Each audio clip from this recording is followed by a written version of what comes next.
அத்தியாயம் 14. அத்தை, நான் சொன்ன என் அண்ணன் ஸ்ரீனிவாஸ் இவர்தான். ஐஸ்வர்யா கோட் ஷூட் அணிந்து அமர்க்களமாக காட்சியளித்த இளைஞனை கலைவாணிக்கு அறிமுகப்படுத்தினாள். ஸ்ரீனிவாஸ் அடக்கமாக புன்னகை புரிந்து, வணக்கம்மா என்றான். உட்காருப்பா. டிராவல் கஷ்டமா இல்லையே? புதுசா வரவங்களுக்கு எங்க எஸ்டேட் கண்டுபிடிச்சு வரது கொஞ்சம் கஷ்டம் என விசாரித்தாள் கலைவாணி. எஸ்டேட் ஈஸியா கண்டுபிடிச்சிட்டேன். உள்ளே வந்தப்புறம் சிக்னல் சரியா இல்லை. அதுக்கு மேல வழியில பார்த்தவங்களை விசாரிச்சு வீடு கண்டுபிடிச்சு வந்தேன் என்றான் ஸ்ரீனிவாஸ் ஈஸியாக. இந்த பக்கமா புது மொபைல் டவர் வைக்க சொல்லி கேட்டு இருக்கேன். வச்சாங்கன்னா நல்லா இருக்கும். இவங்க 2 பேரும் என் பசங்க. ராகுலை உங்களுக்கு ஏற்கனவே தெரியும்னு நினைக்கிறேன். இவ என் பொண்ணு பிரியம்வதா. கலைவாணி ஸ்ரீனிவாசை பிரியம்வதாவிற்கு அறிமுகம் செய்து வைத்தாள். பிரியம்வதா மரியாதைக்காக கூட ஸ்ரீனிவாஸ் பக்கம் பார்க்கவில்லை. கையிலிருந்த செல்போன் தான் அவளின் உயிர் நாடி என்பது போல அதையே பார்த்து கொண்டிருந்தாள். கலைவாணிக்கு கோபம் வந்தது. ஆனால் அதை வெளிக்காட்ட அவசியமே இருக்கவில்லை. ஸ்ரீனிவாஸ் அவனே எழுந்து பிரியம்வதா பக்கத்தில் சென்றான். அவள் கையிலிருந்த போனை கவனமாக நோட்டம் விட்டான். இது சாம்சங் லிமிடெட் எடிஷன். உங்களுக்கு நல்ல டேஸ்ட். எனக்கும் இந்த மாடல் பிடிக்கும்.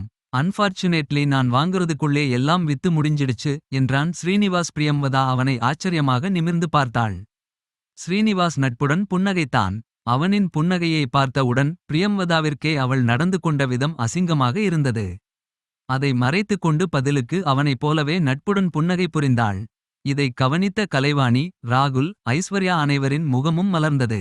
மதியூர் பொங்கல் திருவிழா கலக்கலா இருக்கும்னு ஐஸ்வர்யா சொன்னா.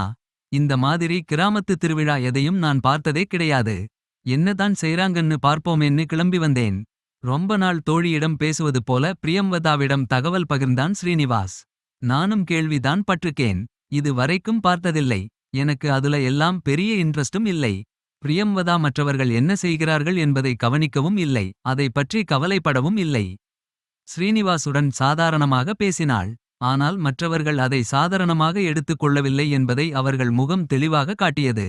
கலைவாணியின் முகத்தில் நிம்மதி பரவியது. ஐஸ்வர்யா ராகுல் பக்கம் வெற்றி பார்வை ஒன்றை பகிர்ந்து கொண்டாள். இந்த வருஷம் நீங்களும் எங்க கூட திருவிழாக்கு வாங்களேன்.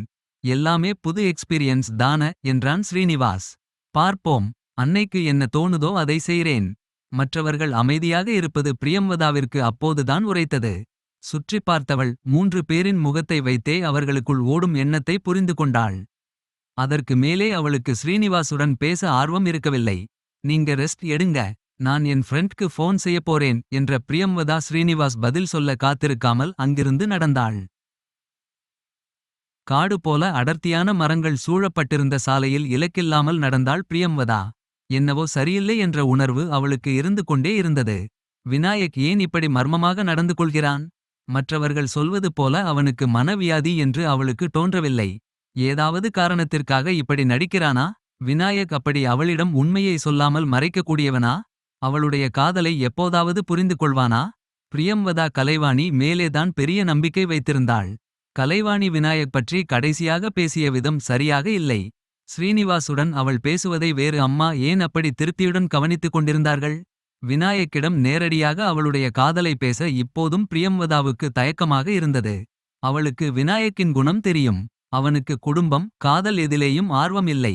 அவள் காதலை சொல்லி அவன் எனக்கு ஆர்வமில்லை என்று சொல்லிவிட்டால், அவளுடன் பேசுவதையே நிறுத்திவிட்டால், நினைக்கும் போதே அவளுக்கு வலித்தது. விநாயக் அவளுக்கு பக்கத்தில் இருந்தாலே போதும். எப்போது இந்த குழப்பங்கள் தீரும்? பக்கத்தில் கேட்ட பேச்சு சத்தம் பிரியம்வதாவின் யோசனையை தடுத்தது. உன்னை இந்த ஊர் திருவிழா பார்க்கவா வர சொன்னேன்? அந்த ராங்கிக்காரி பிரியம்வதா கிட்ட பேசி பழகி கல்யாணம் செய்து கொன்னு சொன்னேனா இல்லையா? பேசுவது யார் என்று பார்க்காமலே அது ஐஸ்வர்யாவின் குரல் என்பது பிரியம்வதாவிற்கு புரிந்தது. அவள் யாருடன் பேசிக் கொண்டிருக்கிறாள் என்பதையும் அவளால் யூகிக்க முடிந்தது. தொடர்ந்து ஒலித்த பதில் பிரியம்வதாவின் சந்தேகத்தையும் உறுதி செய்தது. ஐஸ்வர்யா. ஸ்ரீனிவாசின் குரல் அதிகாரத்துடன் கேட்டது.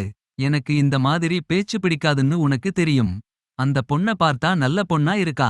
அவளுக்கு என்னை பிடிச்சா இதை பத்தி பேசலாம். மத்தபடி பேசி மயக்குற பிஸ்னஸ் எல்லாம் எனக்கு சரியா வராது என்று தொடர்ந்து சொன்னான் ஸ்ரீனிவாஸ். பைத்தியம் மாதிரி பேசாதே ஸ்ரீனி. அவளை கல்யாணம் செய்தா அவ கூட வர கோடிக்கணக்கான சொத்து உனக்கு தான். அதை யோசிச்சு பார். சே, என்ன பேச்சும்மா இது? நீ என் சொந்த தங்கச்சி இல்லை. அதனால தப்பிச்ச. இல்லைனா பளார்னு அரைஞ்சிருப்பேன். அவ யாரு? உன் வருங்கால கணவனோட தங்கை. அவ சந்தோஷமாயிருக்கணும்னு யோசி. அதுதான் உனக்கும் நல்லது. இதுக்கு மேல இங்கே தங்கியிருக்க எனக்கு சுத்தமா பிடிக்கலை. நான் உடனே கிளம்புறேன். திரும்பவும் சொல்றேன் ஐஸ்வர்யா, ராகுல் ஃபேமிலி எல்லோரும் நல்லவங்களா தெரியுறாங்க.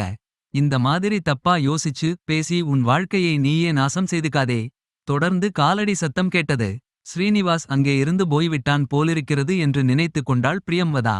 இப்படி அடர்த்தியான மரங்கள் மூடியிருப்பதால் இப்படியும் ஒரு நன்மை இருக்கிறதா? நல்ல வேளை அவர்கள் 2 பேருமே அவளை பார்க்கவில்லை. இந்த ஐஸ்வர்யாக்கு எவ்வளவு கெட்ட புத்தி.